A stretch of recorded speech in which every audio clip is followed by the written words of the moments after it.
Hi, this is Mark Arnold, and today is another Fun Ideas podcast.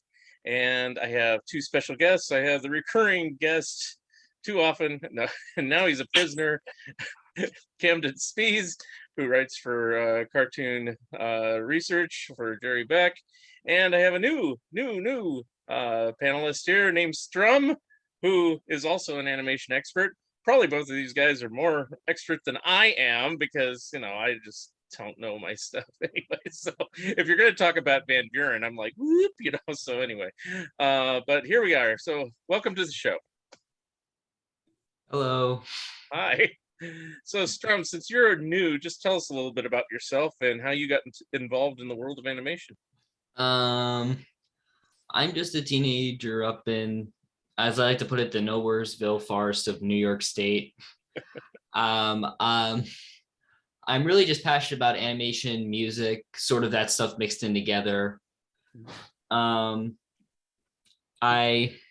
do a little blog called In Betweens that just covers like little oddities of theatrical animation.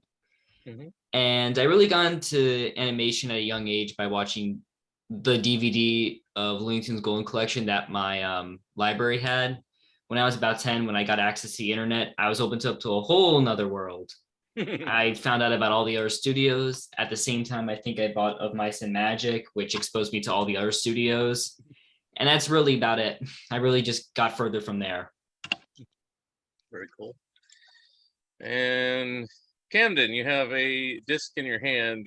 Seems like you're begging and begging. What's on it? Tell me about it. Snuck it to him in prison. Since we haven't got Steve Stanchfield yet, let's talk about him. Yeah, this is Steve. Okay, yeah, we're all gonna pretend Steve's here. Okay. We're all just gonna answer the questions for him. Okay, hi, Steve. So what is this Blu-ray, Steve, that you're holding up? No, this one. I think this one's out of print. I think. What's on it? It's out of print. Seriously, what is on it? It's classics from the Van Buren studio, about a dozen or so Van Buren shorts, starting from some of the Ace of Spades silent shorts. Wasn't this like a test? It was kind of just a compilation disc until he could put out I think it was sort of like a compilation until he started putting out this dedicated to the characters and such. Yeah. Okay. So there's, as I mentioned, some silent Aesop fables, a few sound ones, and then there's a few Rainbow Parades, one of those Toddle Tales, and of course there's Tom and Jerry, Little King and Cubby Bear. Okay. This wasn't this put out to wasn't this the first Blu-ray he put out? No, it was one of the first though. I think the first one he put up was the Gulliver disc. I don't know. But I think the first one he was planning was Technicolor Dreams. Mark doesn't have it.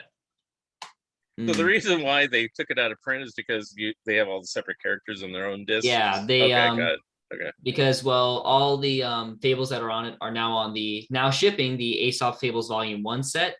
Okay. And of course they did the Rainbow Parade, Rainbow Parades Volume 1. Uh-huh. They're working on Tom and Jerry, the Little King right now. And for many years, of course, they've had the Complete Adventures of Cubby Bear. Yes, which I do have. I don't have it on Blu-ray. I have it on DVD.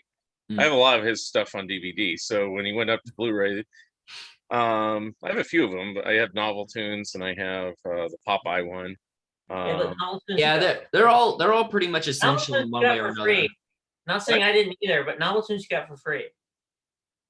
Well, I did too, but that's not. I would have actually bought that one, but it was Jerry Beck when I saw him last in LA. He says, "Here, Mark, I know you'll want to have this," and it's I think it was brand new. It was 3 or 4 years ago, so Yeah, I think it came out 2018, 2019, around there. Yeah, that's when I saw it. So, yeah. It's a really good set, honestly. It's really the most colorful way you can see those cartoons. Cam's holding the Little Lou special set, which I believe is now out of print. Yeah, they're all out of print. I don't know. Well, that's one thing. A lot of them are. That's the one thing I would ask him is just, why do things go out of print and stuff like that? You might know, but I'll get Steve on here eventually anyway. So, but do you know? There's basically kind of a few reasons. I would say one of them is, of course, the special disc. They're mostly just for, I think the other term sums up what they are. They're fundraiser discs to help with stuff. So after a while, they just go out of print, and then of course, I think with the official disc, it's when they run out of stock and can't get any more. Like recently, the Rainbow Parades Volume 1 went out of stock. I think they've already gotten more stock because it is that popular. Yeah. So surprisingly, so he will bring them back into print if he sees a demand. Yes. Okay, but not always. Not always. So until we actually have Steve Stanfield on here, go to Thunderbean and order all their discs. And go to Cartoon Research and read Thunderbean Thursday, which helps with understanding the progress. And go to Cartoon Research and read this fantastic always mispronounced and always will be mispronounced blog, infrequent blog called The Spies Report. It's fantastic. I recommend it to everyone. It's written by a real dumbass, but oh well. So Kamden, when did you start mispronouncing your name? Well, when did I start mispronouncing my name? Well, my name is pronounced Spies, but I'm mispronouncing my name when Walgreens wouldn't understand me on the phone. I'm like, you know what? It's Spies. I'm like, it's the plural of bond. That's what it is. Yeah. Well, when I first heard your name, I've never told you this. When I first heard your name, I just thought of it as like a stage name, as it were, for lack of a better term, That's why I thought. Spies. We call him Spies now because he's spying around prison for an escape. Right. That's what I thought. That's what I thought. Strumm was too. I thought it was a fake name. Because you have a different name. That happens way too often. I'll be honest. You have a different name on Anthony's podcast, don't you? Yes, I tend to take a lot of names. I'm known as S.E. McPeter. I'm known as Strumm. I'm known as Strums in some places. I really go by a lot of monikers. But your real name is Strumm. My real name is Strummer. I just shorten it to Strumm because it sounds nicer. So I'm going to ask you right now, because I've never heard of anyone named Strumm. Are you named after Joe Strummer from the Clash? Yes. My parents are big punk rock fans, and it sort of just snapped onto them that they should name me Strummer. It was actually kept a secret till I was born, and it went over well, and it's still, I'm supposedly on the records, the first human with the first name Strummer. I'm the first human named Kamden Spies. I know that for a fact, but I've done the research.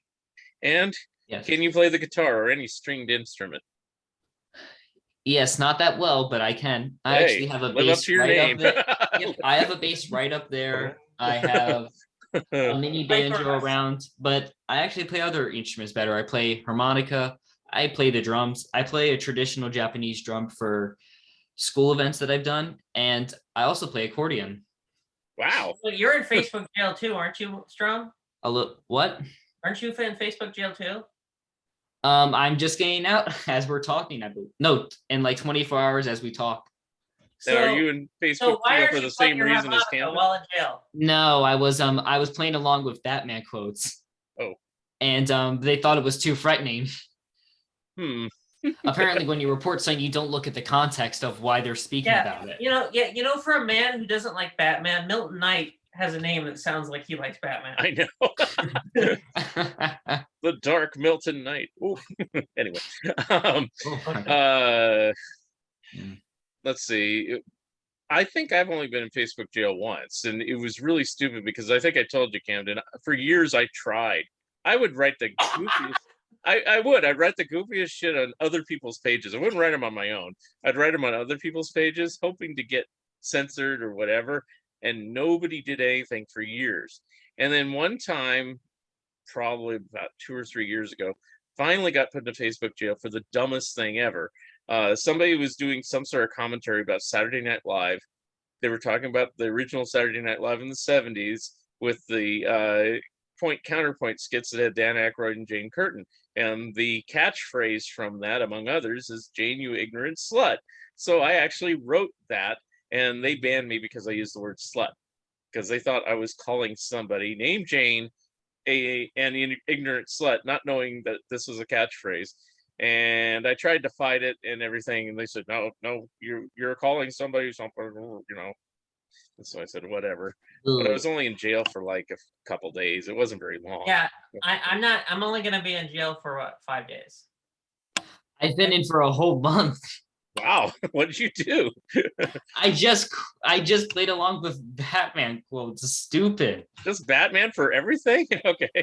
Wait, Milton Knight. Wait. And Milton was not in jail. No, I don't think so. If he was, I'd be. I have a conspiracy that now that Milton Knight is the most powerful.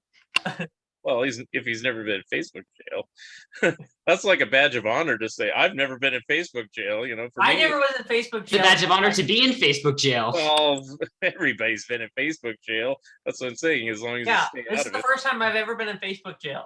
Oh, okay. I've gotten warnings before. I have gotten warnings, but I've never. Warnings too. Yeah, but I think I got a warning, and I think this. I don't think they're calling it Facebook jail. It's basically a restriction. I think it was just like a warning to back off. Stupid. I think I said the words "damn Canada" one time, and I got a warning, thinking I was hurting on Canadians. Wow. Why I said damn Canada, but blame Canada. Those are our neighbors. Blame Canada. Anyway, okay, Strumm, educate me about the Van Buren cartoons. I mean, I read of Mice and Magic. I do have some of their cartoons. It is a very short passage in the Van Buren not on book. Thunderbean. I have it on other labels. I think it's what's the label that came out? They were on DVD from Cartoon Roots. Like 20 years ago. Yeah, one of those. You know. I think I know what you're talking about, but the name lingers me as well. But the Van Buren cartoons have actually kind of an interesting history. In 1920-21, Paul Terry was approached by this businessman and said, "Hey, you want to start another animation studio? You want to try and go capitalize on the popularity of this Aesop guy and do Fables cartoons?" Terry was like, "Sure, why not?" And yep, and there's Kamden with the books. I could probably explain it much more in detail than I can. Okay. Hal Erickson's a Van Buren production, which also covers the live action stuff. Just read us the book right now, Strumm. Okay, yeah. I don't have it, sorry. I don't have it either. In fact, it's still in my wish list. It's still in my wish list. So is it worth getting that book? I guess. Yes. I've never read it yet. I got too many books. Oh, so you have read it. You have read it. I have read it. I just don't own it. Okay. So it goes essentially not owning books. Essentially, Terry began it eventually very quickly they stopped making it about the actual fables and more made it about like mice, cat antics, Farmer Alfalfa cartoons. Mm-hmm. They all ended with some moral at the end, of course, because that's what a fable does. It ends with a moral. Yeah. And this went on until about 1927 when Van Buren bought controlling interest. And he also began incorporating into his company that released live action subjects, I believe, by this point. In 1929, with the advent of sound, Terry had already produced a cartoon called Dinner Time with Farmer Alfalfa. A lot of it is a reissue of an earlier one, but it actually came out before Steamboat Willie. By that point, they had already worked on it and such, so it wasn't like they were thinking ahead. It's really just a sound reissue, and it isn't that good as one. Walt saw it and he was like, "We have nothing to worry about around here." The only other instance I could think about in terms of sound before Disney, well, at least at this point, because there were various sound tests and Fleischer's had already done the bouncing ball cartoons at this point, which were pretty much prototype sound cartoons, was I think by this point, Universal had already announced that they were going to begin doing Oswald cartoons with both sound and silent versions available. That became available in the next year, but Disney beat them to the punch in releasing it. But Disney wasn't afraid because he was taking extra steps with it, of course. So back to my point is that in 1929, Van Buren was really pressuring him to move on with sound. Now, Terry was still putting them out. He was re-releasing a few with soundtracks. But other than that, he wasn't really interested. So they just fired him in June 1929. How do you know the story behind that is humorous in itself. Van Buren had his wedding that day, actually. In between going there into the honeymoon, in a span of 15 minutes, he fired Terry and had one of the head animators that was credited as the de facto director because he was really John Foster.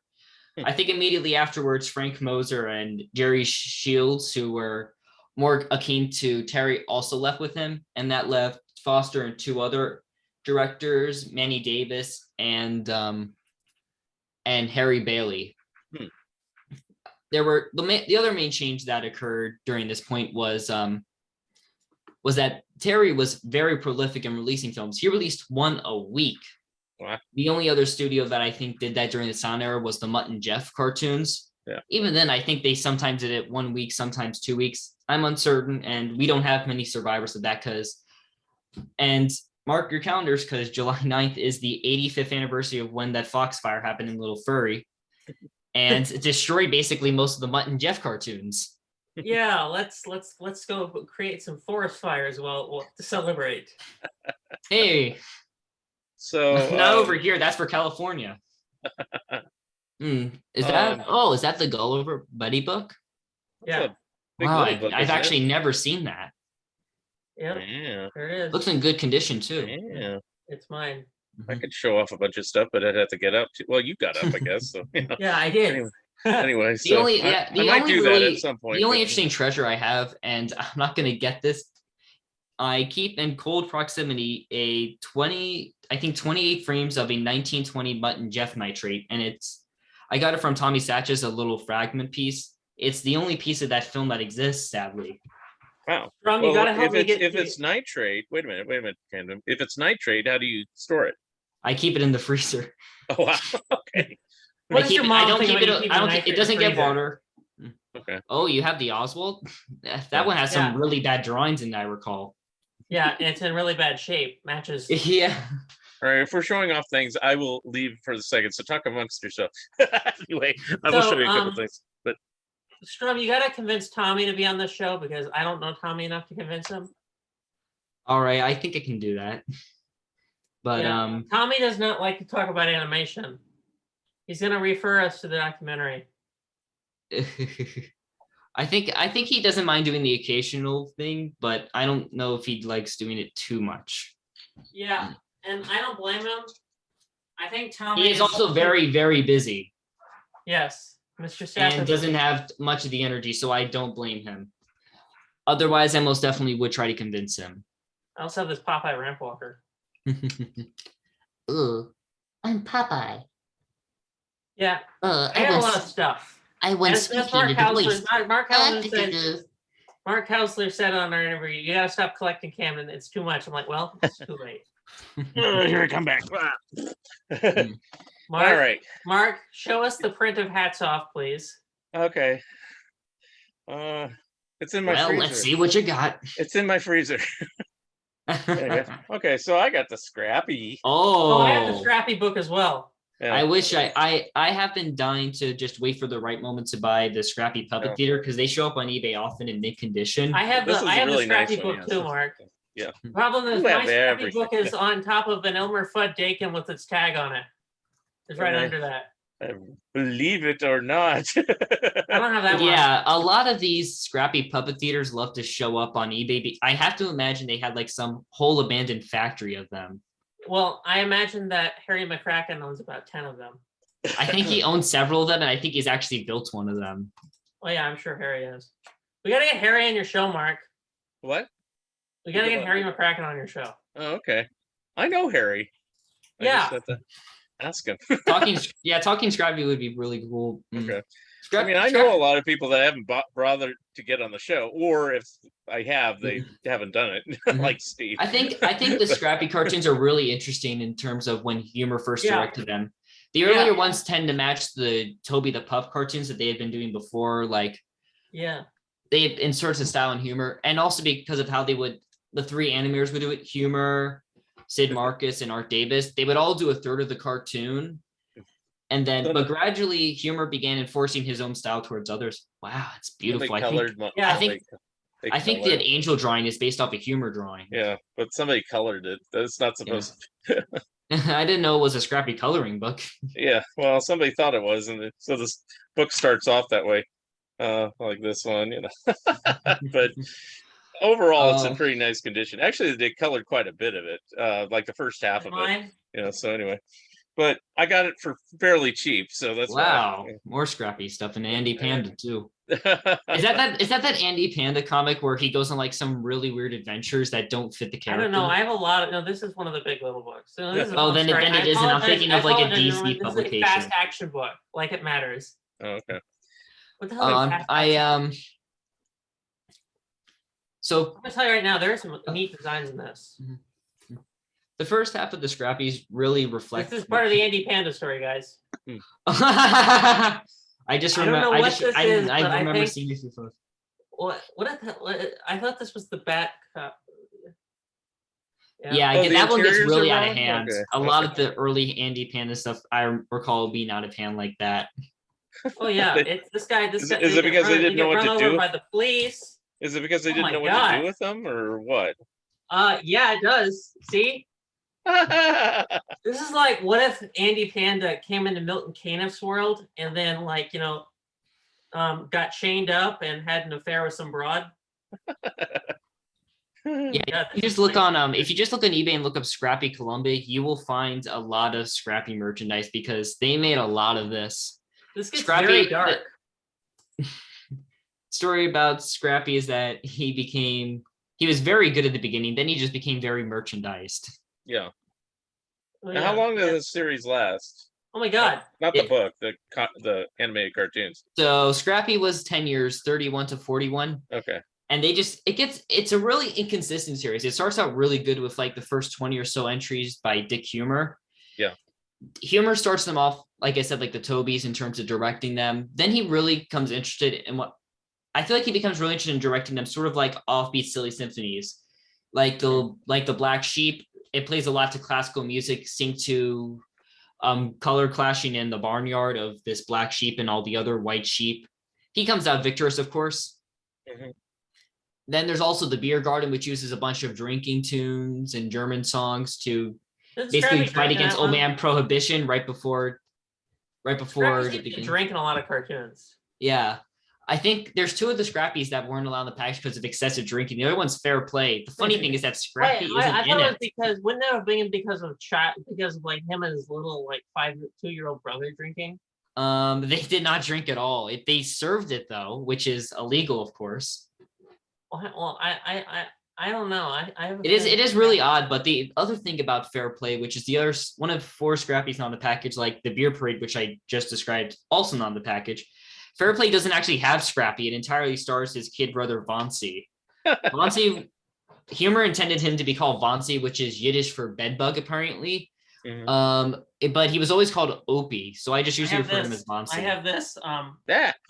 Guess who? I have this completely bootleg Woody Woodpecker mask. This is by the way, this is not licensed. This is just completely bootleg. Just sure. It looks better than a lot of official Woody merchandise. I've seen. You grabbed it at Universal Studios. We know it. That's why you're in jail. Anyway. But after Humor leaves. No, my grandfather found it at like some flea market just sitting there. So let me look up. I don't know what I'm looking up. We're jumping all over the place. Well, so what? I'll go through a couple of these studios like that. So is Scrappy the most popular character that came out of Charles Mintz and Screen Gems in Columbia? So Screen Gems has been interesting. No. The thing with the Screen Gems that they didn't really have any popular characters, really. Fox and the Crow. I'll get into that in a second. So really in the 30s, their only popular original character would have been Scrappy. Crazy Cat was, of course, merchandise, but an entirely different character on screen. Right. But the weird thing is that after they'd abandoned those characters, they started trying to make new ones. They were desperate for characters. The Fox and Crow were actually decently popular. They ranked as I think the 21st or 23rd most popular characters in the mid 40s. Yeah. But they didn't really have that punch that Columbia would, of course, wanted, that they later got with Magoo. But they were very popular in comics. Like, they were licensed to DC, and that continued until 1967. Right. No, and they continued. I think they were licensed in the back of them till later, right, Mark? Yeah. Well, yeah, it became what did they call it? Stanley and the Monster, and then Stanley and the Monster. Yes, thank you. And then I think until like the 80s or something. Yeah, they continued forward into the 80s. I've even seen Latin American comics from the 90s. Well, in the U.S. it wasn't that late. No, but it wasn't in the U.S. It wasn't that late. But it's amazing to think that in the mid 90s they were still pumped. That some Latin American comic things were pumping out them, but they might have been republished at that point. I really want to see those weird off-brand Betty Boop, Popeye, and Bonzo, and Mickey Mouse, where Betty. Those Japanese Mickey, prints. Yeah, those Japanese comics were I like love those Japanese character. prints a lot. I'm also a student of the Japanese language that I've had the fortune to take in school. Like I mentioned, I was playing the traditional Japanese subs. I love Japanese, so I think a lot of them are in Russian. That's a little odd. Maybe they were made in Korea, in Japanese controlled Korea. Remember, licensing was not a big deal back then. I think Paramount would just sell to like somebody there. Yeah. Just very cheaply, like prints, and then they would just go there and they would all become unlicensed in one way or another. I don't think they ever worried about the foreign stuff. In fact, they kind of did in Europe and Britain especially, I believe. Yeah, but oddly enough, in Britain, by the mid-30s, the cartoon wasn't really that valued, which is why you don't see too many British cartoons at that time. They were only seldom played on the lineups in British theaters, that's kind of why those two studios that started after the war failed. There were David Hand and Manuel Monreal, I believe it is. Both of them are starting studios. Mark Strumm knows a lot more than I do too. Apparently. So David Hand tried doing like this British series called Animal Land, which half of it is like documenting animals, half of it is like animal antics. Very Disney-like because he was, of course, a Disney pedigree.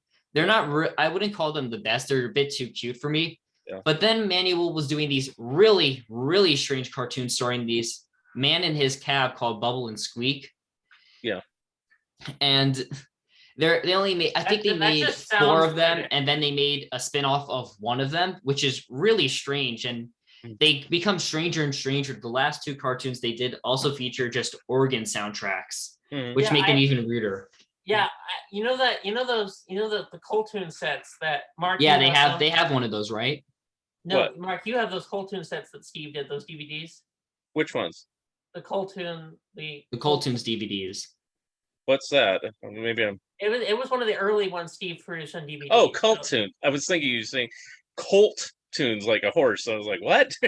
Cult tunes. Yes, I do have those. I do have that David Hand collection. That was also the company I'm thinking it was Image. Image put out a DVD of the David Hand stuff. Yeah, I think he tried upgrading them a while back and trying to get them in like HD, but it never worked. They're cute, but yeah, there's nothing remarkable. Yeah, the Bubble and Squeak cartoons were a lot more stranger and funnier for that reason. That Bubble Squeak is just British name, so yeah, it just sounds British. It's like it is based. The name is based off a British dish called Bubble and Squeak. Yes, which is like leftovers. It's sort of like leftovers mixed in with other stuff. That whole concept is British. Yes, like, I think he created that. I think he created them before he came to Britain, but the reason those 2 studios failed was, of course, there wasn't too much a demand for cartoons in Britain, and also because once they opened up foreign stuff, they immediately got flooded in by superior American cartoons, and it wasn't ever going to work out. There was not a cartoon studio in any country really like it was successful. The only other country that really had consistent cartoon work would have been Russia. Brazil had some. Well, Japan, South America had a few things that would pop up. Japan didn't have much either, though. Japan mostly was independent people by this point, and the occasional movie studio would have someone do cartoon work. Yeah. But I mean, the thing about animation, though, is even at an early time, they could dub it. Like, even early on, they could still dub it. It wouldn't match, but they could dub it. Yeah. I think the main reason is just it's really expensive to do traditional animation, and it's like. It is. The thing about animation is that they're always trying to cut down costs in one way or another, especially then. Yeah. I think that's partly why it took so long for cells to catch on.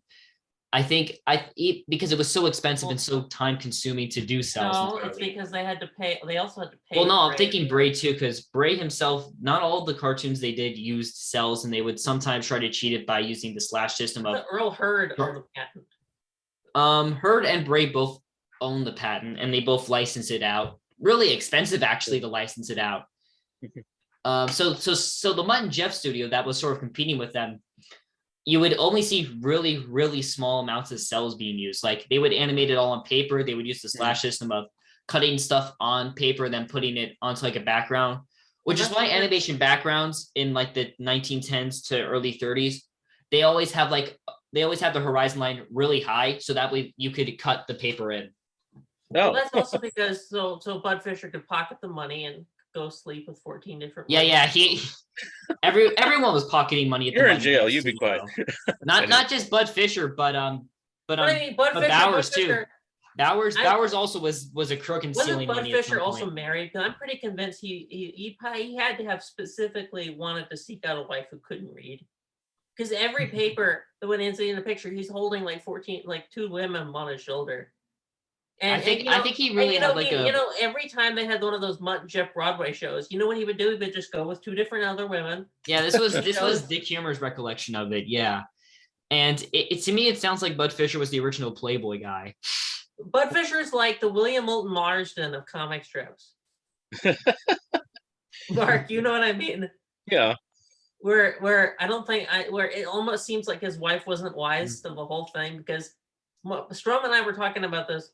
William Moulton Marsden, if you look at any picture of their family, that wife had to be a really an idiot. It's like an idiot in what way? Because he was allowed to carouse and do whatever he wanted. No, because he was having an affair with somebody living in their house. Yeah, well, I mean that was. I'm not saying it was right. I'm just saying it was more accepted. I mean, you look at the career of somebody like Bob Hope. I mean, his wife Dolores basically said, "I don't care what you do outside the home. Just don't bring him home, and don't bring home any diseases. Just keep bringing home the money." And so and I love it. I think wife created the lie detector.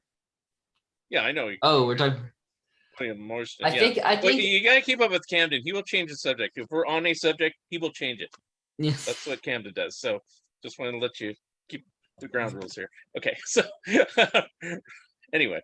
All right. Any other studios you want to know about? Sure. Let me look at my copy of Mice and Magic here.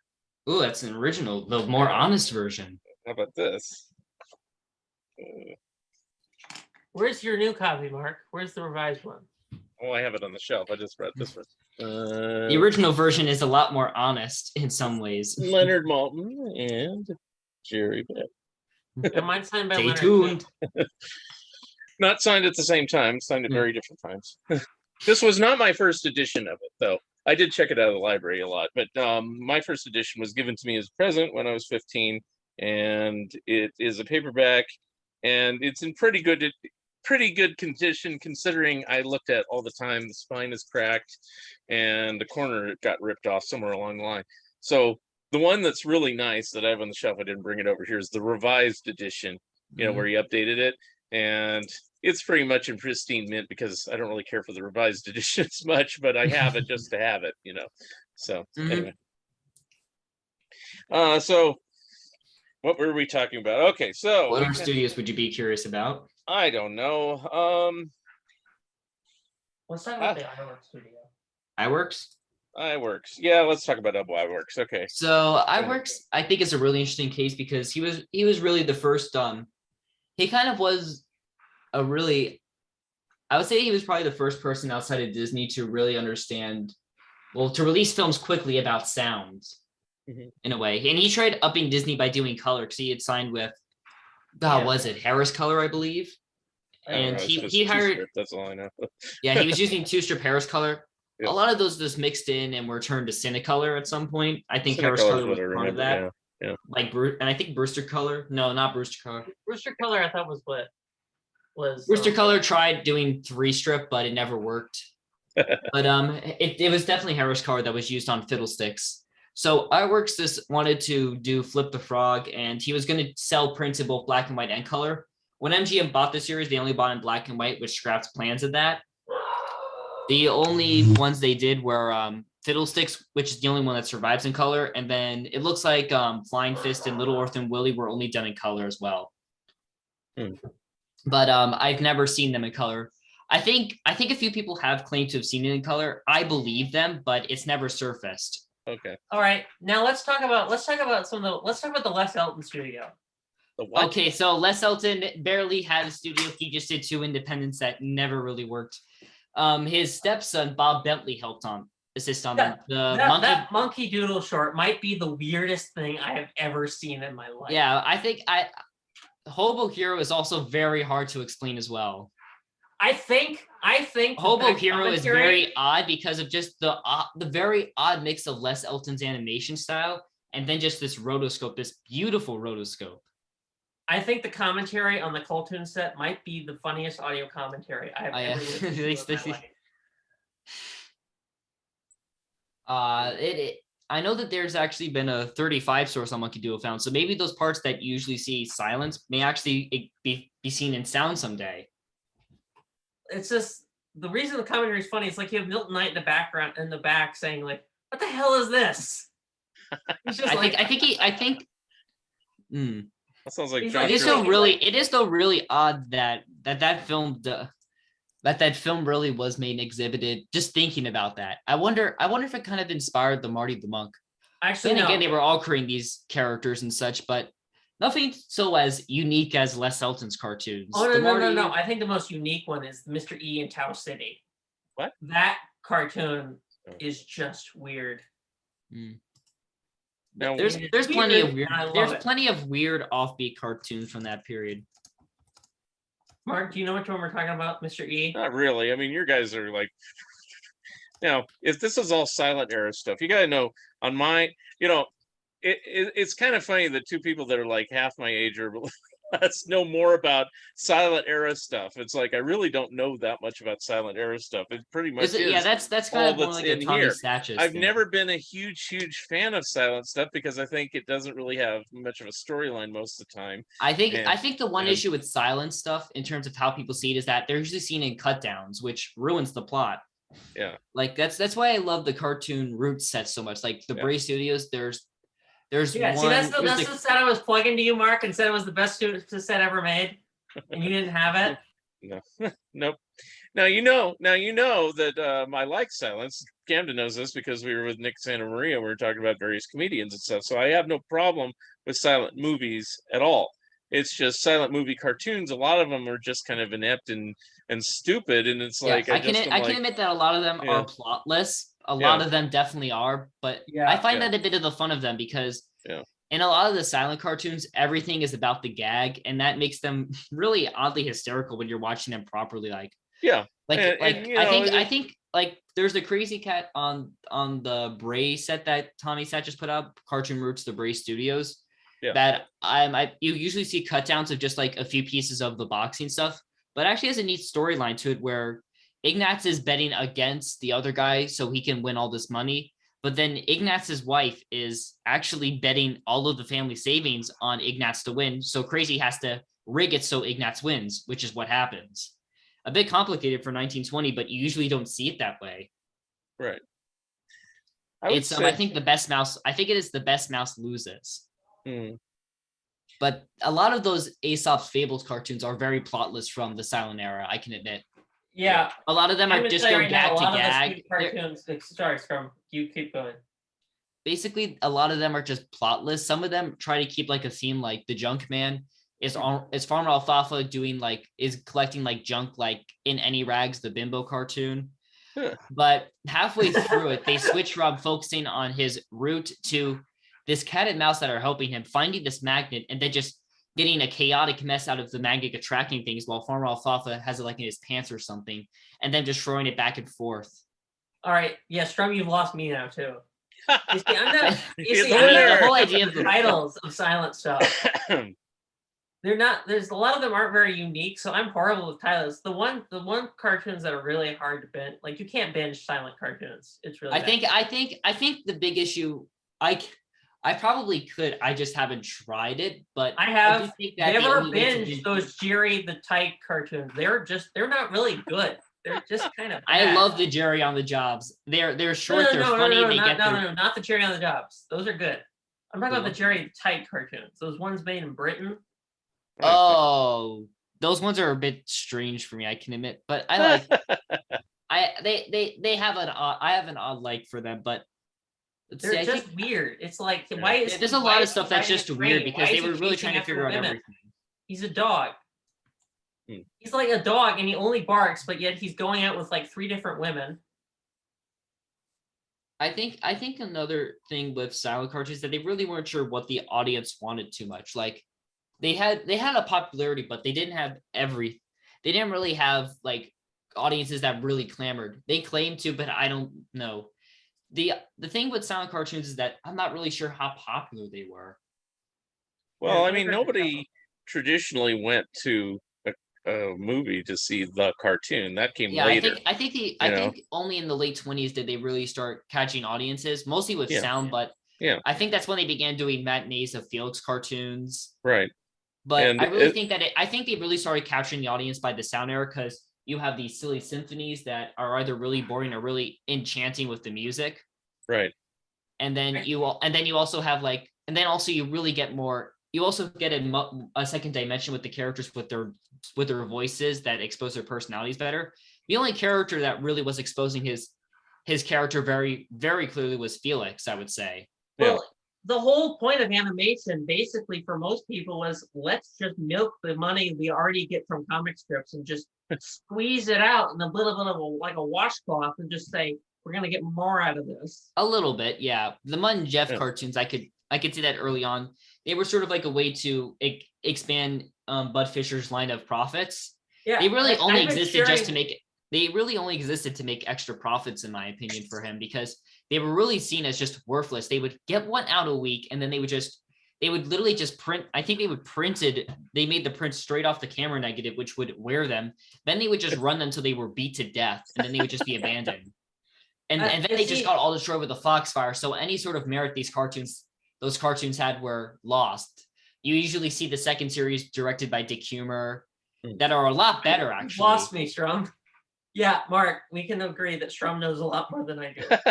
I will say this, based on everything you said of streaming or binge watching silent cartoons. The only two characters I can think of that I can actually stomach binging are original Felix Cats and Walt Disney Oswald the Rabbits. I can watch those. The Disney cartoons other ones, are it's kind of tough. It's kind of tough. It is tough to binge watch the other Disney silent cartoons. Yeah. Alice is hard. Alice is very hard. Alice is very boring. Yes. Yes. They're also really badly drawn for the first half of them. Yes. You see, I think there's a few of them I do like, though, but they're all really the later ones. Yeah.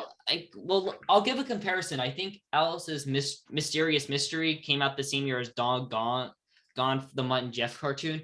Both of them are about dogs being turned into sausages. Mutt and Jeff goes all out with it. Like, they're really funny about it. Like Mutt enters Jeff into this dog contest wearing a dog suit so they can rig it and have him win the blue ribbon. But then immediately afterwards, all the dogs chase after him. This butcher sees them, gets all the dogs in his van somehow, and then they all get sent to the slaughterhouse. And it's horrifying, but it's hilarious just watching this happen. And then Jeff struggling for his life to get out of this conveyor belt while Mutt tries to chase after him to save his life. Mysterious Mystery is actually pretty plot heavy center. It's actually not a bad Alice comedy for that matter, but it is really odd though. It's really hard to know. How do you remember the titles of? There's like so many cartoon series that the Warner Brothers cartoons, they're so different, each one of them. I can remember the titles of, but how do you remember the titles of them? That's something I can't do. Me?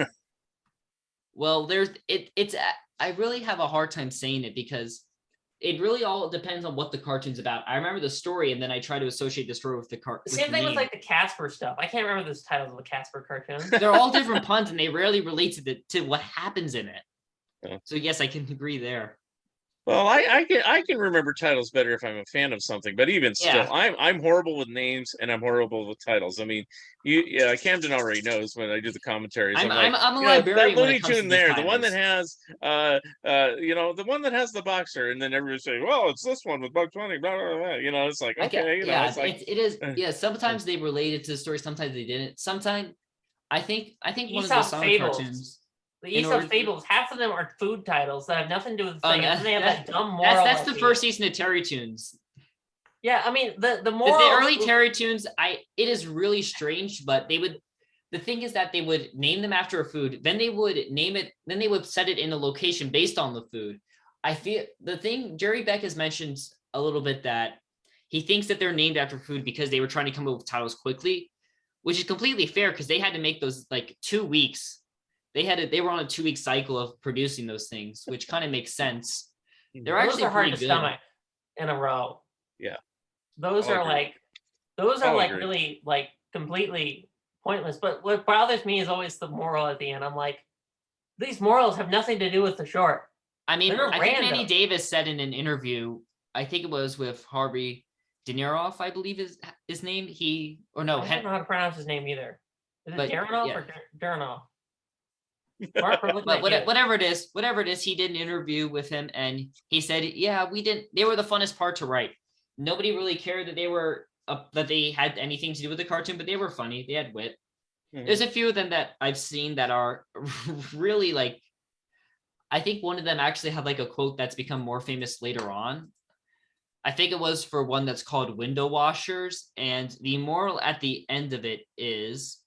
Laugh and the world laughs with you. Snore and you sleep alone. How do you know that? The copyright.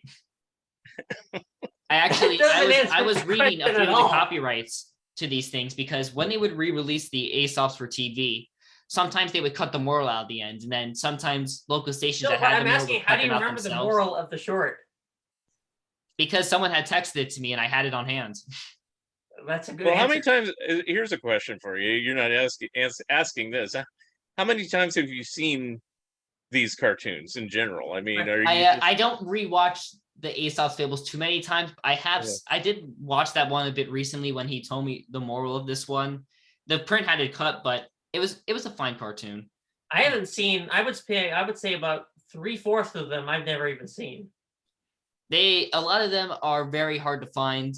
The thing is that the Aesop seem to have been a lot more mass produced. Like how they were made, they were mass marketed, and then they just sold them all off, and then those prints just disappeared from there. Yeah, I like those cartoons. 3/4 of them I haven't seen, and then 2/4 of those I don't know the titles of. Yeah, they would also change the titles too, which is really confusing because then you could figure it out a little bit by style, and then if you can find the good copyright on it, then you can figure it out. But sometimes you can't. So I've only seen things that especially on silent stuff, if it's come out on DVD. I didn't even collect tapes because I just was not a big fan of tapes for collecting cartoons. It was like annoying to have bulky, to fast forward to the next cartoon. So when DVDs came out, I think silent cartoons are really fascinating because you really get to see how these guys built up things. You get to see early examples of this or that. And some of them are actually pretty entertaining. Like there's one Aesop fable called Springtime where Farmer Alfalfa and his cat go to the beach and they try to score with girls. I remember that one actually. Yeah, Tommy put that one on his list, and it's a funny one. I do too. Okay. I think it is. There's no fool like an old. There's not quite a fool like an old fool. Yeah. Which is a good moral, and it is funny and actually for once relates to the cartoon. Isn't there like one where he goes to New York and he just like hits on? Oh, that's an earlier one because Terry kept using that character. He first made his own cartoon with him that was lost for many years till David Gerstein and Tommy located at the Library of Congress in a mostly complete print. Then he took him to Bray and made I think 10 cartoons with him that luckily all survived. I haven't seen too many, but New York is the one that he's put out from this beautiful print. And it's the only way you can see the have to remember that Mark does not have. But basically he goes to New York. He basically has some money with him. This girl tries getting him drunk off his ass to get all that money, but his dog was in his purse, so she doesn't get any of it. But then he goes out on the street and this guy comes and talks about like his rich friends that want to play cards with him. They try rigging the game, but his dog again helps them to rig the game in his own favor. He gets all aces. The dog humps the light and it then breaks. And the farmer and the dog make their escape, and they have all the money. Are you looking up the plots of these? I'm really curious. No, I am a librarian when it comes to these things. I am on the memory. He has a photographic memory. I'm an actual librarian for real, and I don't know. I am. I hate to say this, but I am obsessive. Yes. We can tell. So do you have a plan ever to use this knowledge for good or evil? No, I mean, Well, seriously, well, write a book I try or to use my something? blog for doing a lot of this in Okay, but betweens, of are there course. plans Use for your you to blog like for evil. write a book or anything like that? I really, really would want to write something, but I don't really know what topic I want to write. I really kind of one day want to write a topic about the transition from silent to sound. That'd be But interesting. there are some examples of cartoons I'd want to see before I get into that. Like there's Of a few course, talk cartoons I'd want to see, Yeah. like Wedding Vows, the second one that hasn't shown up anywhere outside of the archives. And and I think there's a few Paul Terry cartoons I want to see, the Terry Tunes. Because a lot of those early examples are missing in action, but they all exist at the archives as well, like French Fry, the first one with Farm Alfalfa, which is a remake of that Sees New York cartoon, from what I've gathered. According to the Lost Media Wiki, means that they're not real. Now, Camden mentioned Hats Off, Laurel and Hardy. What are probably the top 10 most sought after missing cartoons, to your knowledge? There's no record. That's actually a bit interesting because a lot of it does exist, but if there's a lot, I'll count this as sort of sought after in cartoons I want to see that do exist. I'll clarify. But one of the things I one of the things I want to show up is like there's these 3 cartoons produced by Bray and the Sound Art called Miss Nannygoat. They seem really odd. One of them actually had to be shot twice because of a camera error. So they had to refilm it all twice, which had to have been painstaking to do. Those are lost. Can I add one to this list? Sure. I would say, and for some reason I read somewhere that was released on 16 millimeter. Gertie on Tour, Gertie. I've seen a fragment of Gertie on Tour. It only got partially complete, but not the whole film. I think it only was partially complete. It was never completely finished. No, it was completely finished. I've read. I've not read that, but if it was, then that's a bit unfortunate. But if it did, it was completely. I'd love to see that. And then like the Centaurs cartoon that McKay did also. Yeah, he was working on a few things that never got finished. I know. I don't think Centaurs was definitely not finished. I know that. Yeah, that I never here's that I don't own that I've also checked out from the library and milk. That Winsor McKay set. Actually, no, I didn't check it out from the library. Mark, this might shock you, but when we watch in college, when you take a film class, you don't have a streaming account. You have to get a Netflix DVD account still. Which is really weird. I know. So I milked it a bit, and I got the Winsor McKay set that John Kmaker did. Yeah, it's a really good set. Yeah, I think that was also on Image, if I remember correctly. I think that was on Image. Image had a lot of good stuff, but it all went out of print, and very little of it came back. It's like I'm trying. Another thing I'd really want to see. There's a few Columbia cartoons that that they don't have the masters on. That some of them have collector's prints, some of them haven't shown up. Yeah. One of the ones that's never shown up is He Can't Make It Stick. You can hear the full audio, and you can see the second half of the image, but you can't see the first half. It's really interesting. It was the famous Yiddish cartoonist Milt Gross actually did the storyboards, and he designed the characters loosely. It's a weird wartime film. Like the star is Hitler, and the first half that's missing is him trying to court this girl that represents Germany and her children. Two of the children do everything he does. One of the child hates him, and he gets the lower end of stuff. Like some weird... and then the image cuts in after they get married, and you see him trying to put like his wallpaper up, and his wallpaper is of course his ideology, but it never sticks. It's never going to stick, as the child says. So he goes to his neighbors, which are other countries, and he says that for more paste, he'll give them his wallpaper too. But they all collapse when they try to put up. Really odd, but it's really fascinating to me. This seems like some weird kinky shit. It kind of is. Now, I want to see, what about that? Isn't there like a sound Terry Tunes that Jerry Beck posted about a while back that's not? So I think I contributed a little bit to that. It's called Missing Terry Tunes. I contributed a few images, I think, just to help. They all have them at the archives. All the sound Terry Tunes do exist, but there's a few I haven't seen, like the really early ones. Like that French Fry film I mentioned, that's sort of a remake of Sees New York. Yeah. There's a poster of it where you can see like Farmer Alfalfa drooling over this really nicely drawn girl. And there's a few others I Farmer want to Alfalfa see. seemed to drool over girls a lot. I think he did more drooling than farming. Yeah. Farmer Julie. And there's another one called Quack Quack, which is the first sound cartoon Bill Titler animated on for Terry Toons, which is kind of a bit of a milestone. Are there any major sound cartoons that were released to theaters that are like considered lost now? And I don't mean partial. I mean complete cartoons. They're not around. Is it There maybe a are Betty few Boop that or do something come like to that? mind. Fleischer did a series of commercials. Fleischer did a series of commercials in 1931. All but 2 of them are lost. Mark Hausler has one of them called Hurry Doctor that was on the Fleischer Rarities Thunderbean set. And then there's also In My Old Moldsmobile, which exists in 35. Oh, I'm sure Thunderbean also put that out. Lost. No, What? these 2 exist, but the rest are lost. There's one called A Jot for General Germ, which was for I think it was for Listerine. Huh.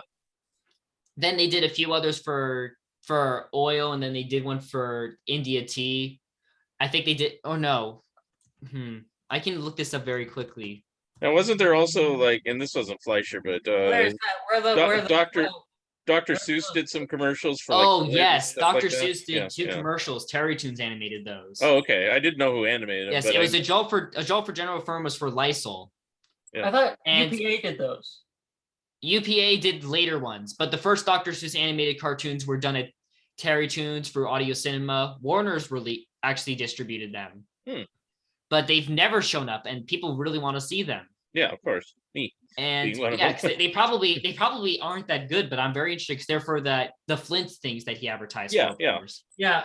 And then the other stuff that he did was, of course, those Fleischer ones. There's like Step on It, which is another one of those Texaco oil ones. And there's Step on It, and there's the Jolt for General Germ I mentioned for Lysol. And they also did one for India tea called Suited to a T. But yeah, they did a few of those. People weren't happy that they were basically paid to see entertaining ads. It got killed after In My Merry Oldsmobile. I think that, that's what was wrong with, that's what people hated with those Chiquita banana cartoons too, that Republic. There's the other, there's a lot of stuff from that era that remains hard to see. There's a few really hard to see early sound things, but a lot of it does exist. Okay. But I think some like of course I mentioned those Terry Toons. There's a few talk cartoons that are elusive but do exist. There's those Betty Boop cartoons. I was very excited to go to one of Tommy's cartoon carnivals, and I got to see the Ace of Spades cartoon. Yeah. Which is all told in song, and it's basically Bimbo playing this poker game. And it's really fun, actually. It's very distinctive with the music choices that they made, and it sounded like it was recorded with a black choir, like a gospel choir. Interesting. There's also that lost Betty Boop cartoon that was the Buzzy Boop preserved until that little prick decided to. Buzzy Boop at the concert. Yes, that was actually lost until they found it in Russia. There is one Betty cartoon that's still at large, though. It's that's what I think. It's Jerry called said. In the Shade of the Old Applesauce. Yeah. And it was used there. There has to be a printed round of this. I hate to imagine that there is one Betty that's permanently lost, and one from the early 30s, which means that it's probably a very good one at that. I pity Jerry Beck and Tommy Stathis, because I feel like they get an email from some random schmo about accordion. They do. And those poor and we'll probably send another one their way by talking about this. Yeah. Poor gentlemen. Where is it? Actually, that's a weird thing, and I know this from like reading it's Gerstein's Oswald book. I think he did it, didn't he? Or he helped on it at least. He helped with it. He was probably the main force behind it. But since the book came out, they found a cartoon since, and it's like they updated it. Yeah, but the original version of the book didn't have it, and so I'm like, wow. And then I think they found another one after they updated it. It seems to me like, why would it be so hard after so many years to find these things? Because certainly there's enough people looking for it. Certainly, it's like, can't people go through their vaults, or is it just stuck at some guy's house? Like at Camden's house under his bed or something. Anyway. Yeah, I mean, like this stuff is hidden anywhere. Mark, did you ever hear about that? About the Superman Action Comics story that some lady had. Oh, it was in the wall. Yeah, it was like in the wall, and they were taking down the house, and they just found it baked in the wall. Yeah. There's a lot of stuff that shows up in crazy places. Yeah. Well, they used to like, put newspapers. I like to think that Yeah, they might be. Yeah, there might be some. I'm trying to like. Of course, we there. mentioned. Let's see. I think I've heard of one film that was found in like some thrift store, like a Chaplin film that was lost. Yeah. Yeah, there might be some behind that King Kong poster I told you, Mark. Yeah. I don't know what's under that piss hungry poster right there. Yeah. That's a real example of hoarding there. In the case of the comic book, I mean, people would stuff newspapers on the walls as insulation. They weren't concerned about being first appearance. They weren't concerned about preserving these things. Yeah, it was just like, hey, this is like newspaper. I like to joke that when a film gets destroyed, someone always thinks there's another copy of this around. Like I think someone found this film in Australia. They got like a notice of when you see films, report what they are. If they're lost, make sure that they are discovered. And he found these reels of film in a garbage truck. So he chased after it, and it was a lost film. Yeah. Let's see. The other thing that was. It's amazing to me. There's like lost television shows even. Yeah, because that wasn't ever saved. Lost TV cartoons, and stuff like that. I mean, the Colonel Bleeps. I think some of them are lost. Yeah. And of course, I think let's see. Let's see. I know Crusader Rabbit exists in its entirety, but you can't see it that way. Segment of that McBragg of that underdog show you couldn't find. Well, the show that's elusive on total television is the Beagles. I mean, there's like 3 episodes that are kind of out in inferior quality, one of them in color and the other in black and white. But there was a color show. Joe Harris, the animator and cartoon designer, he had the interpositives. I've talked to Jerry Beck. I've talked to other people. But since, it's not 1920s silent footage, nobody cares. It's 1960s sound cartoons that weren't considered the highest quality. At least it's going to survive in some way. Yeah, because of course it's on a nitro stock, which could go at any minute. Yeah, so I could see why they preserved the earlier stuff. I'm trying to think. There are some cartoons, silent stuff that of course got distributed television. Hey. But wait a minute. Everyone slow down. I can't believe I'm the one that has to say this. But yeah, when they would also redistribute stuff from the old days to silent, and some of that stuff even hasn't shown up. Yeah. Well, you guys watch. There's a crazy wait, cat. Wait. I want to say this. When you guys watch, when you're like my age, I'm 55, there'll be this big surge to get stuff from like the 1960s and 70s out there, and it won't be existing because nobody bothered to look all these years. I'm a big proponent of finding stuff of any era, not just the silent era.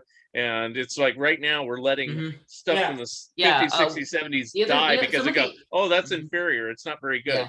I'm trying to think about our stuff I want to see. There are some lost Lance Oswalds from the very early ones. I think there's 3 that are entirely lost. Yeah. There's one that showed up on eBay years ago, but nobody knows where that print ended up. It's a cartoon called Bowery Bimbos. If you have that print, let us know because I want to see it. It's Oswald's a cop and he's chasing this rat around. Hey, I know one. What about those Daffy Ditties shorts that Sutherland did? Oh yes, one of those exists. I think it's been told to me that a few others exist as well. Well, Mark, that you nearly wrote a book on Sutherland. I didn't write a book on Sutherland. I wrote an article on Sutherland. You're aware that I still want it. What? I mentioned Say that again. Book again. Louder. You're aware that I still would like to see one. A John Sutherland book? Well, have a publisher tell me that they're interested in publishing it, and I'll write it. Because I would really want more of those Daffy Ditties to show up because the one that exists there are a few others I believe, but the one that I've seen the lady said no that's on more stop motion Marvels by Thunderbeam is really funny. It was directed by Frank Tashlin, and it's just this really odd tale of this Mexican guy trying to court this lady that keeps saying no, and then eventually he ends up in a shotgun marriage. Can I interrupt and say one thing?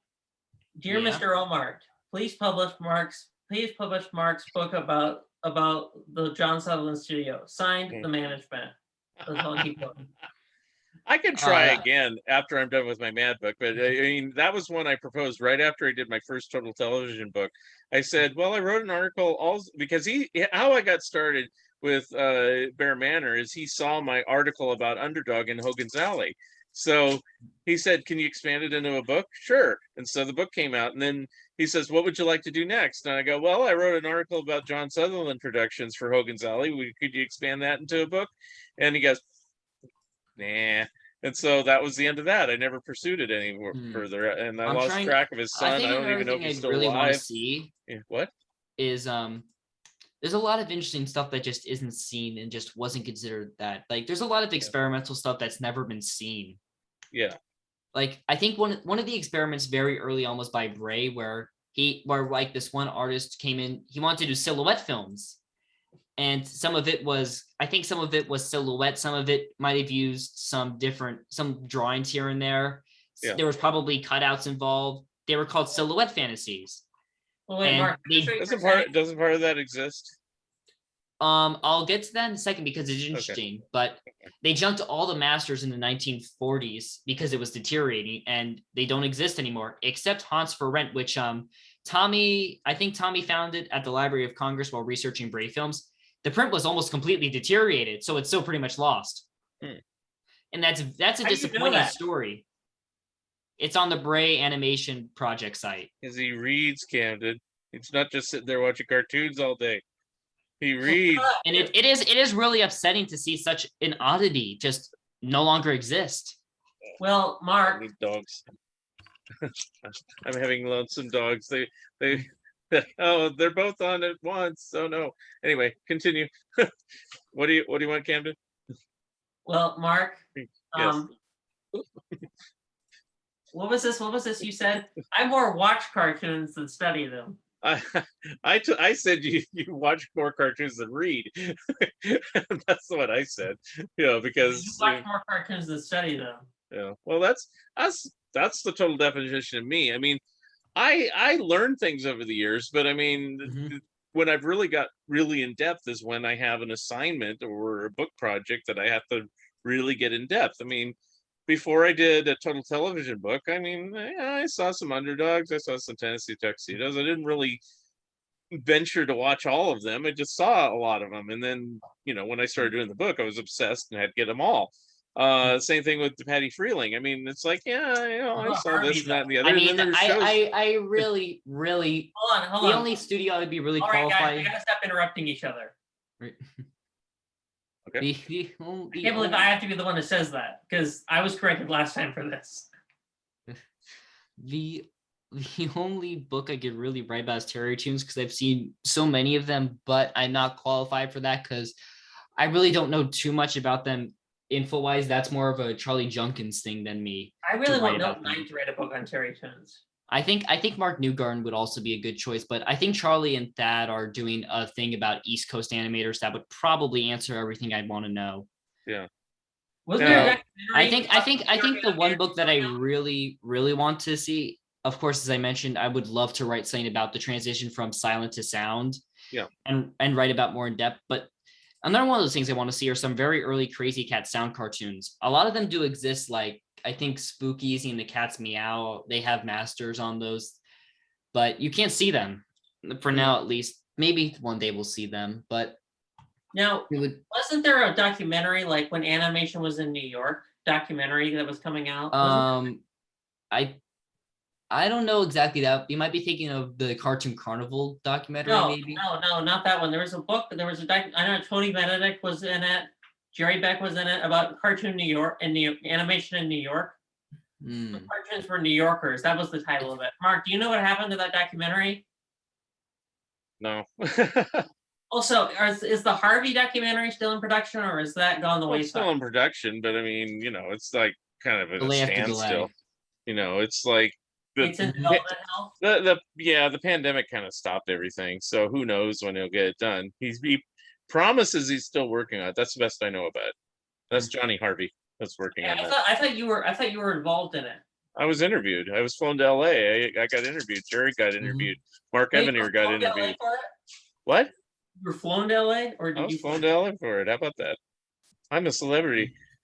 Anyway, but well, you can read about it on IMDb. It shows all the people that are in it. Right. It's called 7 years and that. Ghost Empire. So I mean, just look up Ghost Empire on IMDb, but it'll say in production hell. Well, it doesn't say hell, but it just says in production. So I'm thinking about more like some of these things that are just don't exist. Like the Bray Studio was actually probably the best of like putting films out again. Because they made like a big TV package set that contains some of their more popular stuff, but they left a lot of stuff out that they just couldn't find. Like they no longer had a lot of their first character. The first character created for animation, the first real headliner, Colonel He's a Liar. A lot of those don't exist. Those are really dull. It's a lot of them. I like them. I like the ones I've seen, but I haven't seen very many, so I don't have. The only I've seen the detective one is like, I just love how messed up it is with the whole chicken thing of just putting it back together. It is messed up, and I want to see more of that. I've seen another one from that era called Knighthood and another one called Forbidden Fruit that are also pretty fun. I did like the one where I think he kills a lot of people. Like he literally kills things constantly. He often got his sheep. Oh, you're thinking of the African hunt one where he kills all those animals. He basically puts a bear to sleep by sobering him up. Yeah. That was a really early one. It's sort of a remake of the first He's a Liar cartoon, which is a survivor. I think an archive has it called Colonel He's a Liar in Africa. They reused about 2/3 of it for that African hunt cartoon, which is the second one. I think Tommy sourced that from a French print that exists. Mm-hmm. And it's like. And it gets an elephant to like throw the bear, and the bear lands like 1,000,000 feet away and kills itself. Often he was really just getting his crap beat out of him. Like there's one called On the Jump where this kangaroo just beats the living crap out of him, where he's nearly dead and needs like a blood transplant. So this doctor goes and he gets it from this donkey he was riding on, this jackass, and he gets the blood from him. And He's a Liar goes home after the blood transplant and he becomes a jackass to his wife and he gets a divorce. And it's those kind of things that just make him really odd. They did a second series of those where it's more like Out of the Inkwell based, where he's this character in a cartoonist room, or sort of like living like with George Stallings or Walter Lantz actually as like his housemate. That's where the detective and knighthood ones come from, because the knighthood one has Lance as sort of like the person with him, where he's practicing like jousting, and He's a Liar tells him how he was a musketeer, or no, he was a knight and he saved this king from the Three Musketeers. You see, I'm in like between y'all, where I like all the silent stuff too, and I like all that, but I know more about the sound stuff. Oh, I do too. I just know a bit much about these. There are others that know a lot more than I do. I believe that, and I believe that. What do you think about this book? Have we talked about that one? I have not gotten it. That one has some plagiarism in it. Oh, okay. I will just go on record. I do not like this book. It does have a bad format to it. And yes. It's because of the formatting, and I don't think I really learned all that much considering how thick it is. And it's like, I would love to have a good Terry Toons book. I was like hoping that would a friend wants me to write a Terry Toons book, but like I said, I'm not the person qualified for that.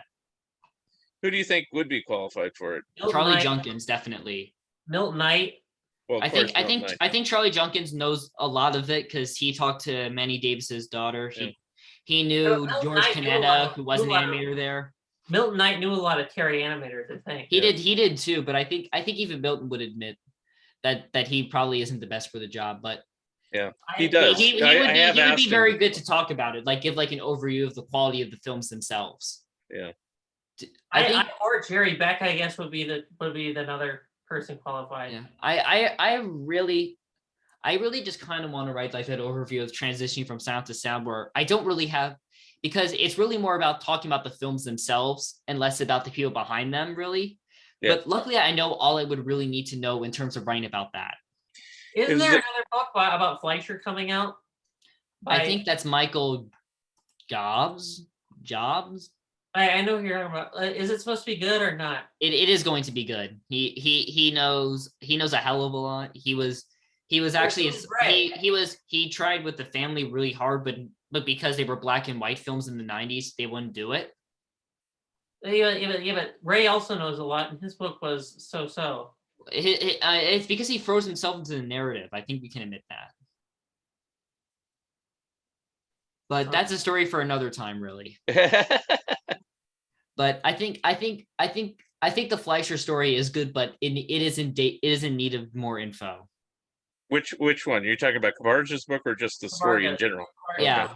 That one is the most definitive, but it is severely dated by this point. I think that Richard Fleischer's book, I think the problem with that book is that it has a lot of myth. It has a lot of those old myths in it. Like, you know, I think it also credits a bit of Fleischer. I think a lot of books credit Fleischer a lot more than he should have been. Like, sort of like they make it sound like he was more in charge than he was. It's kind of like a book about Disney. A lot of Disney. It's kind of like a book about Disney where a lot of the Disney mythos is in that book, and right? Like, you know, Disney created Mickey Mouse on a train, kind of that kind of stuff.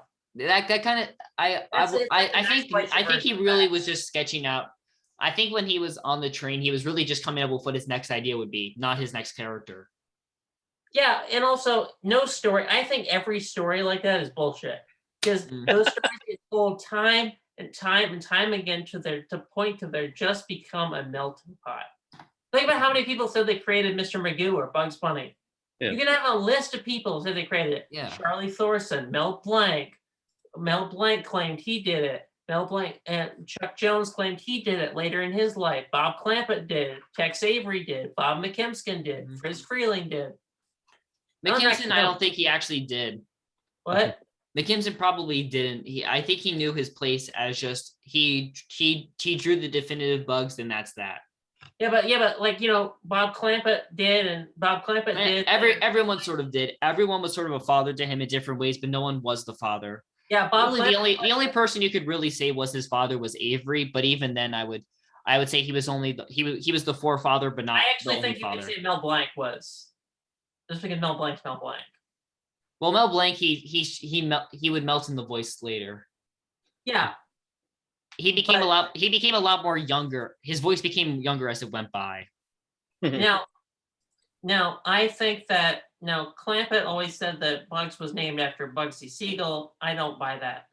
And then I think Bugs was really just named after Bugs Hardaway, of course. Yeah, I thought that too. And the story with Bugs' name is that Bugs Bunny was always the name. Even in 1939 when he was in prototypes, they kept using that name Bugs Bunny even then. They must have just looked at model sheet and seen Bugs as Bunny, and they just assumed his name was Bugs Bunny. Any story otherwise is untrue. He was always Bugs Bunny. They just hadn't officially called him that until after A Wild Hare. Yeah, and I think that also, like, there's a lot of mythos. Like, you know, I was telling Mark about that book by Charlie Thorson. There's a lot of mythos in that seemed a little warped too. Like that Chuck Jones, like the biggest example is that apparently this makes no sense. That Droopy was fully designed by Thorson during the production of Tortoise and the Hare at Disney's. And when he went to MGM, which was before he was at MGM and left MGM before Avery ever got there, let me point out, he gave Avery the design to use. Doesn't make any sense because he was at MGM. He had left MGM before Avery had gotten there. That whole story seems bogus. It seems like bullshit. I think the other thing that I would say with mythos is, of course, like, oh, Disney lost Oswald. That's not true. The thing with Oswald is really that I feel like Disney got a little bit upset that he was being cut out of the contract with Universal to produce them cheaper, and that he was trying to see if he could get any rights to them. But no, he never owned Oswald. Universal always owned Oswald. I think he knew that. He definitely had to. It's really odd.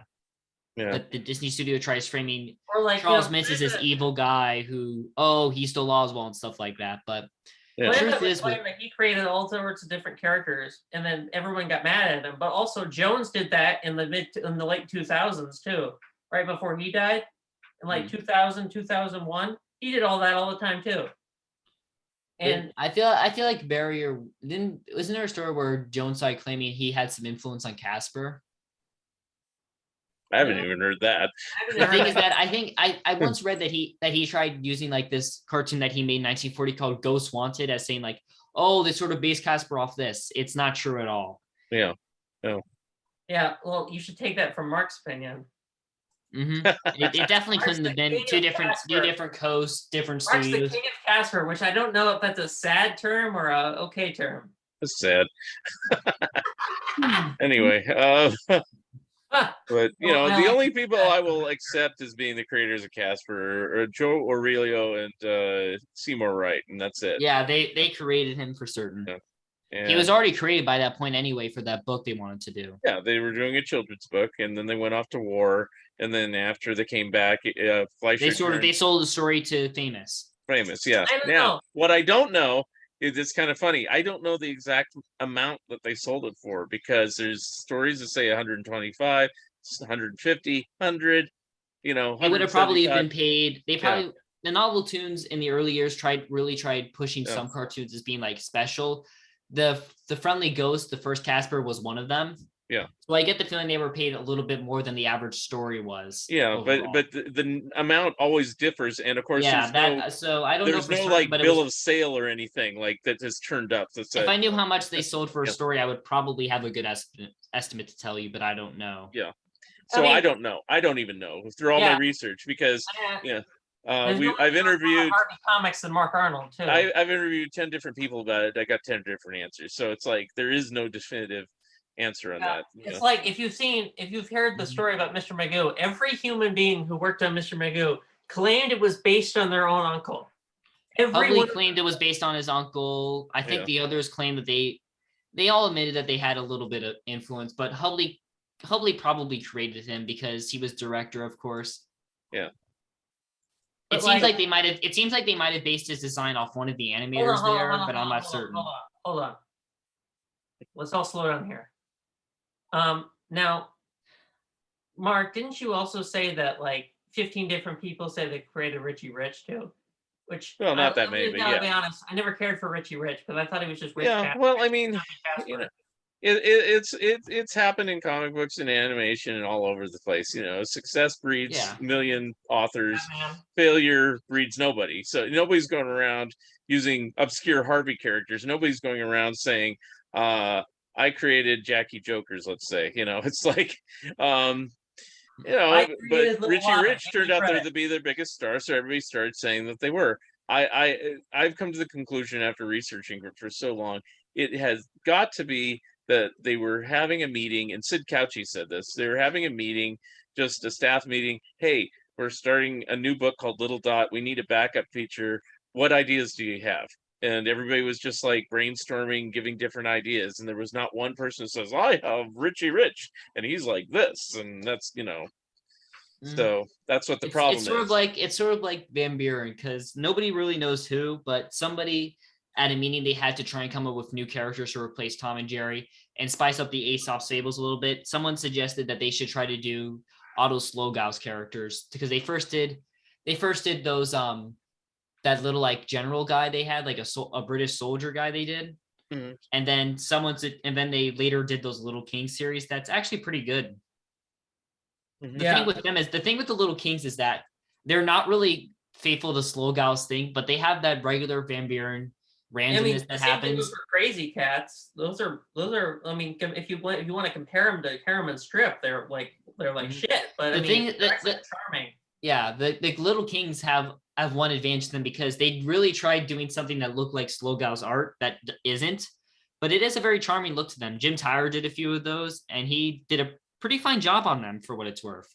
Yeah, that's one thing I can't do that a lot of people can do. Mark, you say I know everything, but one of the things I cannot do is I cannot identify animators. I'm not the best at it. I just know that he was on them because he's listed as director. There's a few of them I can identify Scribner very easily. Even like, Ken Harris, or a little bit I can do. And Tyre's the obvious one that he's easy to identify. Yeah. Mm-hmm. I mean, I can identify. I'm not going to be able to tell you what scene Volney White did. Yeah. I could probably do a bit of that, but not as good as other people. Right. And I think half the reels are bullshit, by the way. The expert on it is always like Mike Cazala. He knows every. Cazala. Yeah. I would say, even Milton Knight's pretty good. It's like we met. Charlie Junkins is also pretty good, of course. Yeah, and it's like I don't see how you can ever figure it out, especially the better the cartoon is. Like if it's something made by Disney, the whole point was to make it look like one person drew the whole thing. The thing with Disney is that the thing with Disney is that they have all those drafts that list who did what. Yeah. Oh yeah, that's true. So yeah, they do have that if you want to really know, but I don't think the Disney guys admittedly were as interesting in acting as other animators who weren't taking all these classes. They had to learn on their own, and they came to their own conclusions on how to do it. So you get someone like Connie Rosinski at Terry Toons, who learned from Tyla, and he sort of explores in his own way, and he was a brilliant character actor. Rosinski is also very easy to identify, but I mean, I can't tell you what a Volney White animation looks like. Of course, the other animator there who was really good at character acting at Terry Toons was Carlo Vinci, who did a lot of the dancing stuff. And he did all that really, really fine character stuff that is just amazing to look at. The other person I can identify them very easily is Eric Goldberg. I talk to Eric all the time, and I'm like, Eric, how can you? I was at this Chuck Jones event. I'm like, Eric, how can you identify this? And Eric was sitting there drinking, doing something. I'm like, Eric, how can you identify this? He says, well, this is how, and he was going over this. And I'm like, I wish I recorded it, and I have no idea what he was talking about. I had no idea. It made no sense. So, I mean, going back to comic books, I mean, like Harvey artists, I can identify all of them, and some people are like, oh, you know, it took me a while. Those Terry Toons guys also did the Terry Toons comics. Oh, wait, Mark, finish what you were saying. It was just saying that, you know, is comic books I could identify it, but it took a while. But comic books are a little bit different because you can really look at something and you find have more out to look. You have more of a clearance to look at. You're looking at something that's still not moving. But when something's moving, it's like, how can you tell unless it is like a gym tire where it's all blue, you know, like that, you know. And they have their own touches. Right. Some animators will stick very close to the layouts they're given. Some won't. What? I always wonder how Jim Tire ever got hired, because I mean, that is funny. That is a very funny story. He was hired because he could do a lot of footage. He did 1 minute of animation a week. Well, that's because Terry was cheap, I guess. Yeah, Terry kept him around because he did the most footage of anyone. Mm-hmm. You usually had to do. He did. I think at least twice the amount of footage most animators had to do. Ken Harris was kept around because even though he was a great animator, he was kept around because he worked for free. And he also was able to animate 30 feet, which is about 25 seconds of animation a week. Even at Williams, he could do 25 seconds a week. How do you know that? Eric Goldberg talked about it. Eric Goldberg knows all. I need to get him. He knew Harris. He was at Williams. Yeah, and Eric, he asked Williams how he did it. I can give you Eric's email, Mark. Okay. All right. Well, we've been talking for like an hour and a half all over each other and everything. Is there anything else we want to cover before we kind of wrap it up? I don't want to go forever. I think I'm fine. Okay. I apologize if I interrupted too much, Mark. Oh, that's okay. We all did. Any more juicy gossip that I have to cut out? Anyway. Nope.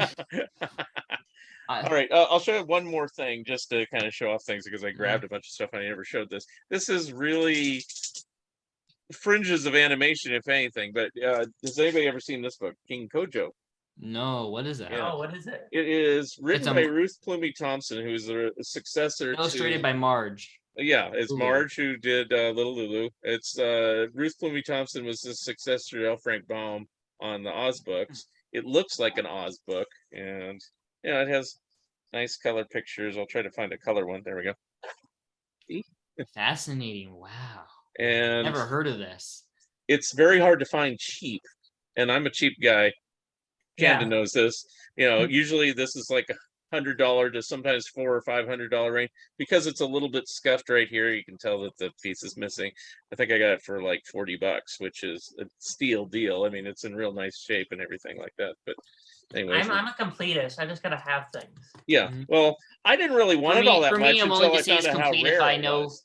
For me, complete for me is if I have some of it, and I know people that can borrow me stuff that also have things.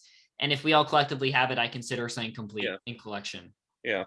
I know. I have to have things tangible. I have to have things the right way. I have OCD. I just grabbed this randomly also. So everybody knows who Ted Key is? Yes, no? Okay. Yeah. Anyway, this is not, it doesn't have a dust jacket, but this is Many Happy Returns by Ted Key.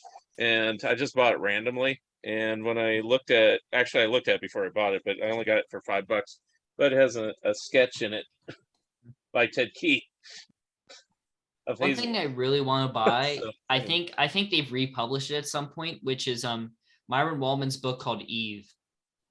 Myron Waldman has a book. Myron Waldman did like this early graphic novel. It has no words in it. It's called Eve. Sort of like a modern. Yeah, it's a modern version of the I Adam didn't and know Eve. this. We've had and I brought you Myron Waldman's sons on the show. you Have did. they ever talked about the Eve book? No, because I You should didn't probably ask try to talk to them about We it. can do it again. Where are they now? We can do another show. Bring them back. Okay. I don't know if they know anything I know about it. Rob. I know Rob Waldman. I mean, had a I really- think one of them talked about in one of the commentaries for the Popeye set where they mentioned that if Waldman really liked someone, he would gift them a copy of the book.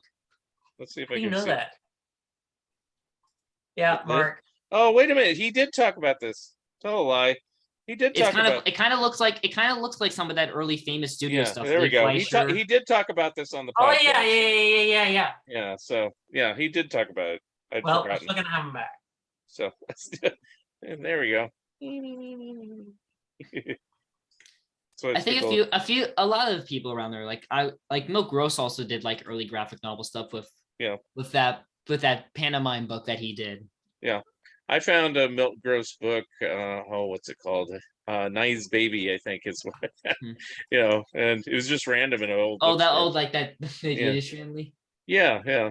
Milk Gross was really prolific, and sometimes because Milk Gross would occasionally go into animation. Like he actually contributed stories to some. He would occasionally animate and contribute writing to the Aesop Fables and Inkwell cartoons. Before that, he actually worked for Bray and did cartoons, but only 2 of them survive. One of them will say they do a sort of like an early version of that graphic novel he did of pantomime. I think it's called She Done Him Wrong. Yeah. And it's sort of like it satirizes gay 90s stuff as well. Yeah.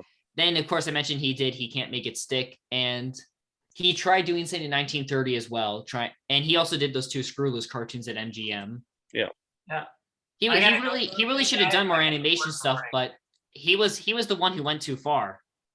Mm-hmm. One of the animators, Emery Hawkins, actually talks a little about him. In the interview that he did with John Kingmaker, he mentions at the very end that, I worked with Milk Gross and he loved my stuff and that meant a lot to me. And Emery, he's sort of one of those animators that you can tell out because he does a lot of the timing a little different. He has a bit of looser timing on his work. So it moves a bit more. It's like zero weight. It's like zero gravity, sort of the way his stuff moves. And he said that Milk Gross loved his stuff. And that says a lot about what Milk Gross liked in animation, that you could do these things very loose and cartoony. Maybe that's why he didn't last there, because they didn't really want that. They went back to harmonizing stuff. I think we're going to have to wrap it up. Somebody probably needs to be walked here. So anyway, I need to wake up at 6 a.m. tomorrow. And Camden needs to also go to work. Yeah. I don't have to work tomorrow, but anyway, yay, Saturday, sleep in, watch cartoons. Anyway, so pleasure having you both. I guess to wrap up, Kamden, what are you doing next? Being on my next podcast, probably? Yeah, probably. Okay. And Strumm, what are you doing next? Probably going to work on my blog a little bit, just to have something down for next week, probably. All right. And what is that blog again? It's called In Betweens. Okay. All right. Well, again, it's a pleasure having you both on the show. We could try to do it again sometime and not interrupt each other as much. Anyway, but, got a lot of weird animation anecdotes out there. And, maybe we can have Myron Waldman with us and we can grill him or something, or Steve. Myron Waldman. Yeah, we can have him. I mean, his kids, you know what I mean? The Waldman boys. Anyway. Maybe we should try to bring him back to life. Yes. Maybe that's the goal of our next podcast. All right. I will talk to you later. I got 2 dogs I got to take outside. They're bumping the camera and everything. All right. So that wraps it up for another Fun Ideas podcast. All right. And this is Mark Arnold. See you next time.